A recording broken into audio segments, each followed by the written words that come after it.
This is a really hard act to follow. Both of you have done beautifully. What a wonderful, wonderful interview this has been. I hope it gets publicized and people know about this because it's really very special, really. So I want to just add my own few words. I've written a few things, just a few really.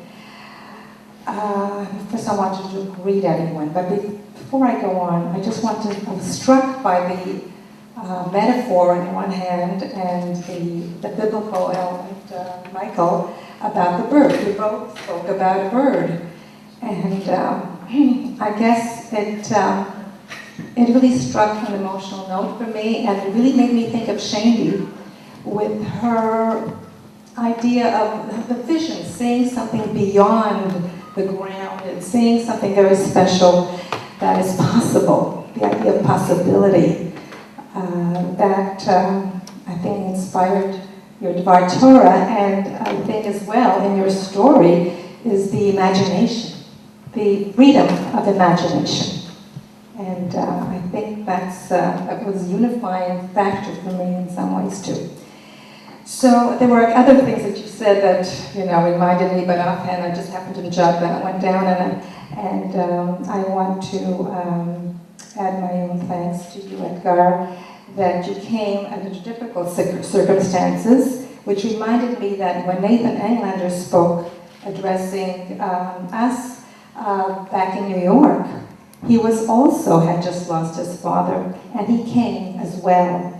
So besides all the other things that you have in common, you have a sense of loyalty and responsibility, and I do so appreciate that so much. So I just want to really welcome everyone who's come here for this evening, and it is truly a privilege for me to address you, faculty, students, friends, family, and I include Shelley and Shaindy, both of whose presence I feel here with me, with us. And the topic of this conference, Tsuris and other literary pleasures, is most fitting to me personally, and I think beyond. I mean, the personal difficulty for me, personal Tsuris that I've had, and then in these last 2 days, the pleasure that I've had listening to these wonderful talks, lectures, presentations, readings by the students that were such a pure pleasure for me. So it's all mixed together for me, maybe it's just the way life is, right? The service and the pleasure, and it's all mixed. So I have many mixed emotions attending this year's conference. I've never been to one without Shelley at my side. Thank God I have my daughter Simone with me. She insisted on coming, even though she'll be taking a second trip next week to meet me and my daughter Sarah to join in a large gathering in a small town in Slovakia called Bar-Ilan, where I am from, in order to commemorate 70 years since the German deportations. So both trips are tinged with sadness for me, for what has been lost, but here I take heart.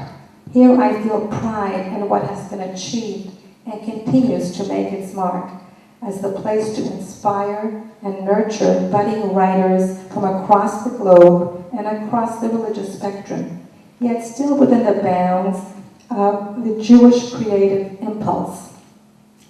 Students have written to me at various times telling me how the program has been no less than a life-saving experience for them. And that's what I was thinking about when you said that, about what it means for a writer to be writing. And of course, this was echoed by so many students.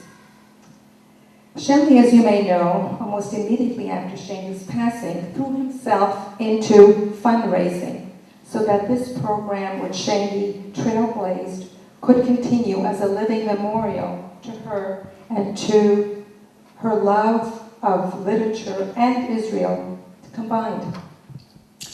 Together we collaborated, Shelley and I, and we had the satisfaction to see it thrive and grow. I'm pleased to note that a new track, as you heard, is in nonfiction, has been added to the curriculum.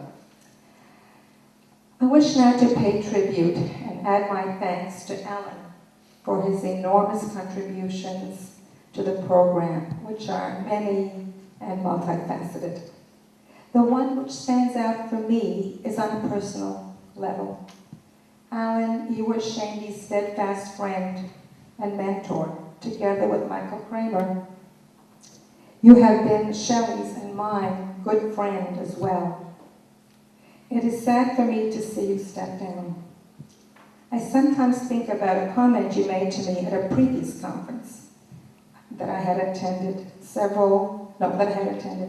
There were several classes that I had stopped in the right place, at a previous conference, period. I had attended several classes with visiting writers, and I told you how impressed I was with the teaching. And his response, your response to me was, they don't know what they missed by not having Shaindy. That comment made me sad because it touched on what I and my family miss on a continual basis. Yet I must go on to invoke Beckett, as do we all, and be grateful for what good we can garner from what we have, which is a great deal. I am so grateful to you, Alan, and to Michael, and to Judy Levinson, who you heard who's sadly leaving next month.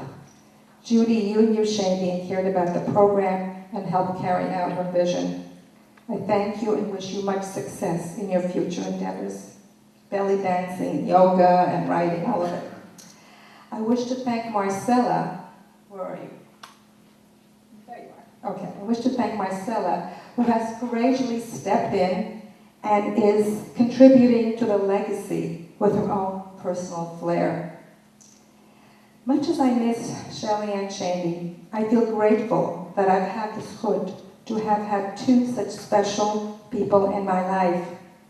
They continue to live on in a very palpable way in mine and our hearts and minds. It is my distinct pleasure to share this evening with Edgar Carrot. I don't have to say what Israel's most distinguished young author, okay.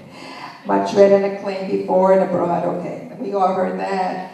And it is particularly meaningful to me because you knew Shaindy and was instrumental in bringing you here. And again, we heard this where you shared a panel with Nathan Englander, okay. And that you became such good friends and literary supporters. I am so glad to be here to Kvel. After all, it is Tsuris, the Yiddish, right? So I can use the Yiddish here. To Kvel and participate in this wonderful conference. I thank each and every one of you, family and friends, for your support and for the love you have bestowed on us, and for mending a little our broken hearts. Please God, we will gather here again next year for yet another great conference. Thank you.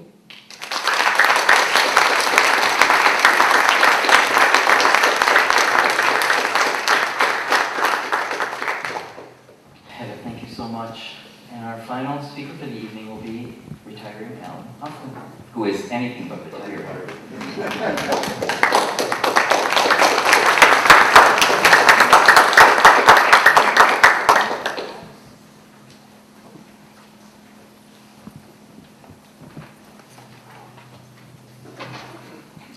Thank you.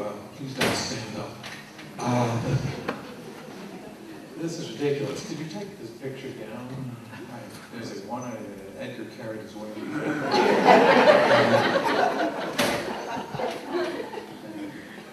It won't go away. That's the art of great fiction. Let it go away.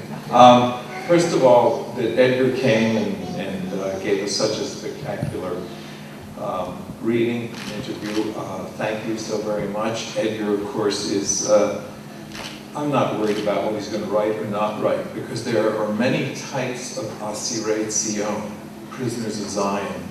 Edgar apparently is a very beloved Asir Tzion, because you are an Asir Tzion of the imagination. And that's quite beautiful and captivating, and you captivated us this evening, as you always have. Indeed, for all the things that happened to you, the one thing that I would have pity on someone who encounters you is the rest of us are very, very worried about theft of identity. Whoever steals your identity, I feel sorry for that individual when he or she wakes up with your thoughts. So that we thank you so much. It was very special. Indeed, as I think Michael mentioned, and there's always a very, very bittersweet moment with these gatherings of where we both invoke Shaindy, praise Shaindy, and also enjoy the memory of Shaindy. They are, of course, very special. And Shaindy was the one who had the idea for that first Fruits Conference, Bikurim. She had the idea of bringing Edgar and Nathan to put them together in conversation. Shaindy was, of course, reporting through Bar-Ilan, as Michael recalled for us. And we were also, in terms of continuity and development, we were very, very fortunate, because when Shaindy couldn't arrive, our own Linda Zisquit, the poetry coordinator, she stepped in and so elegantly moderated that session, which was, I think, one of the very special ones, which was a terrific conference. And one of the things that Shaindy was always so concerned about was developing a community and a sense of community based upon respect and exchange of ideas. And in one of the ways where she succeeded, I wouldn't say beyond her dreams, because Shaindy's dreams and visions were extraordinary, was that I was deeply enjoyed the fact that in your new book, it was published in, that many of the stories are translated by Nathan Englander, right, which is something, I saw that hit a very, very deep sense of appreciation and enjoyment of the power that someone can have who is so caring, so dynamic, so imaginative. Shaindy was the power that one can have at a distance. And that's part of what the program certainly has contributed and represents. We are deeply appreciative of Hedda for coming, and with Simone. We give our love to Sarah and to the entire family. For me, it's exceptionally bittersweet that so sweet to have Hedda and Simone with us, and so difficult that Sheldon isn't here, who became for so many of us in the program, who carried on.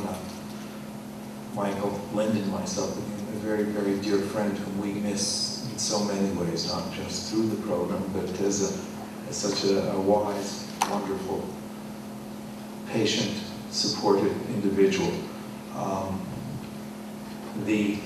So I'd like to say thank you to Hedda and to all of the family, of course. And the one korban, the sacrifice, we no longer have a Beit HaMikdash, right? And the korbanot cannot be offered. These are the parshot that we've been reading through in the Torah. They, of course, deal with Tzion. And before I move away from that, I would like to especially add the thanks of our entire community and our program, Edgar, that Hamakom Yinachem and Tvavatov Sayit Tzmein Tzimah Yerushalayim. May you be comforted among the other mourners of Zion and Jerusalem. That you came to us is very, very special, and we do appreciate that.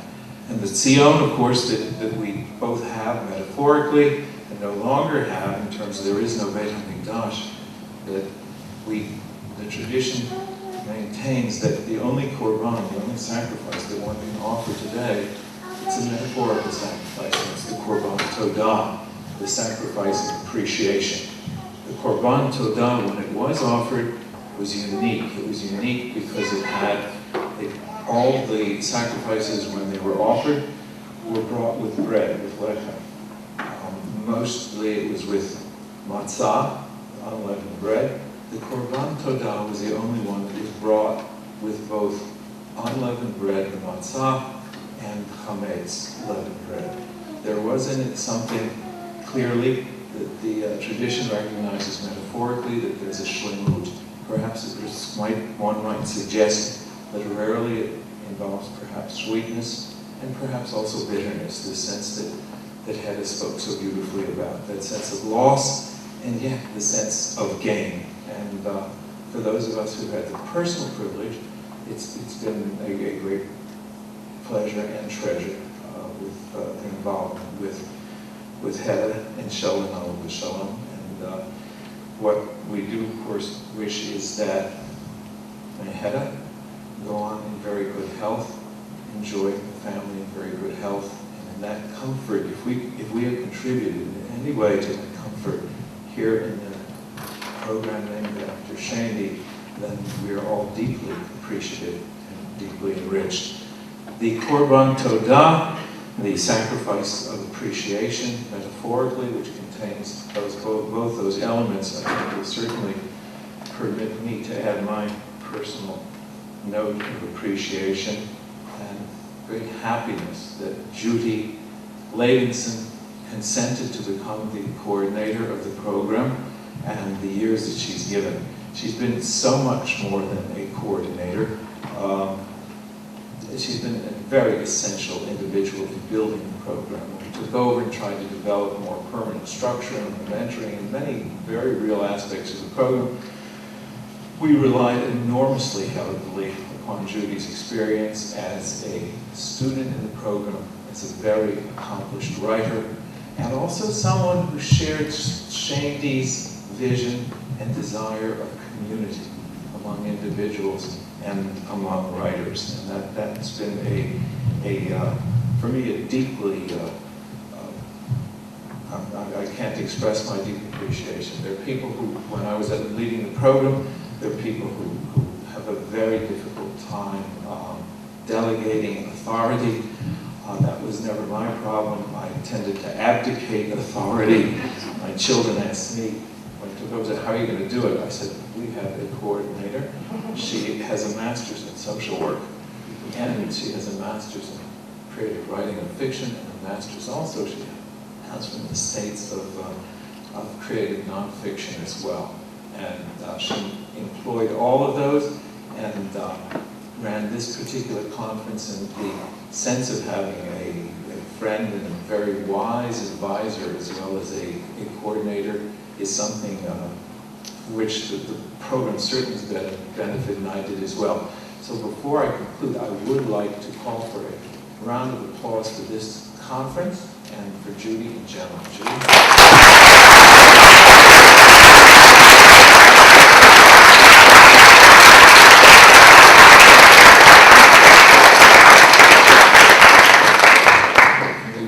Very well with everything, including writing. I think you're personally too young to retire.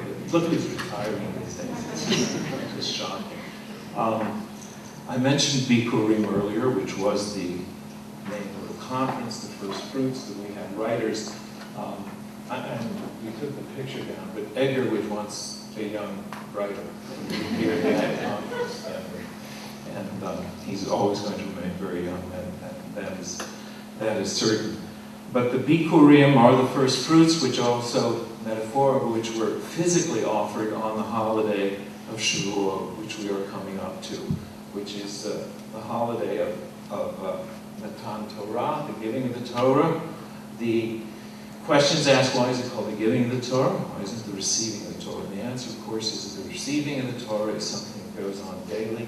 It goes on moment by moment, and it takes place on a national level, and also on an individual level, and the level of the imagination as well.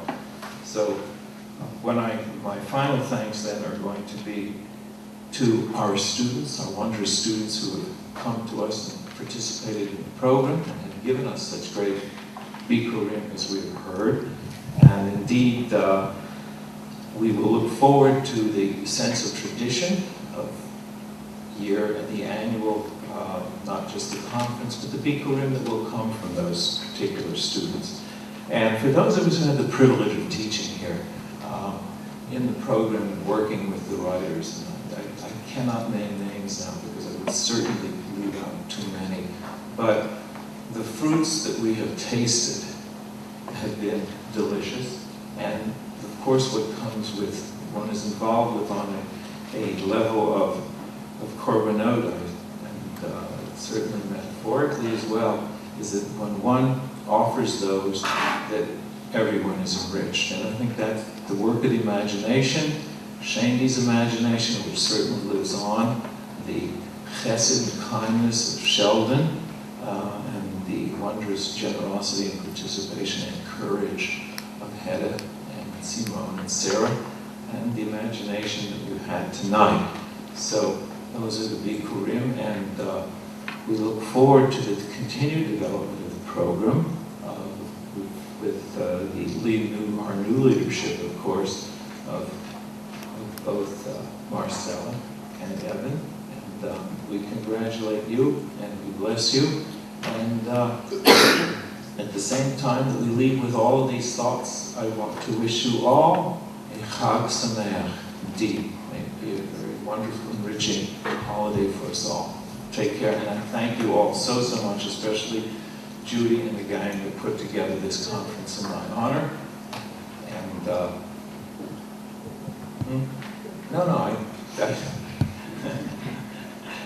my wife thinks I'm not mentioning Linda. I said the gang that put this to comedy. If I go into the committee, I would certainly involve Marcella, correct, and Linda, and Judy, of course, and Michael, I assume. No, all right, cancel Michael. He's not sitting down. But yeah, indeed, that we want to name names. But Edgar, I think I know what you're talking about. That probably wife. Although I'm in a much more difficult position than you are. My wife is also my editor. That's a very difficult thing. So let me say thank you, dear.